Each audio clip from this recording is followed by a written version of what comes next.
Lehenaz ere erosketen saskia betetzea garestitu zela igarria zuten gure poltsikoek, eta Ukrainako gerrak hori are gehiago nabarmendu du. Ogia, konserbak, haragia, garagardoa, olia, horiek dira batez ere gehien garestitu diren produktuak, prezioak goraka ari dira, eta esan digu, hala jarraituko dela aurreikusten dute adituek. Eta ez da harritzekoa, Ukraina merkatu garrantzitsua delako Europarentzat, pentsa, Europako aletegia dela ere esaten da. Importatzen dituen zerealen 42% Ukrainatik datozela kalkulatzen baita. Ekilorea, artoa, garia horiek besteak beste, baina ez dira, lehen gai horietatik eratorretako produktuak soilik garestituko. Gatazkak berak hankaz gaura jarri du argindarraren prezioa eta baita erregaiena ere. Eta ondorioz, ekoizpen kostua eta garraioarena ere izugarri areagotu da, eta hortaz produktu gehien zuenetan igarriko dugu garestitzea.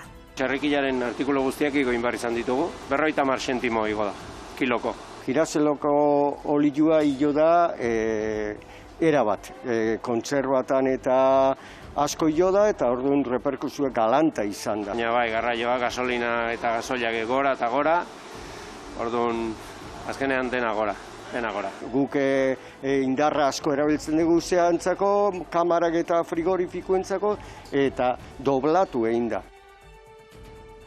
Hortxe entzuten genituen saltzaileak esanez, haiek ere azkenean prezioak igotzeko beharrean ikusi direla. Prezioek gora bai, baina momentuz lasaitasun mezua ere helarazten dute, esanez horniketa arazorik ez dagoela. Ekilore olioaren kasuan mugatzen ari dira salmenta hori, horniketa arazorik izan ez dadin hain zuzen.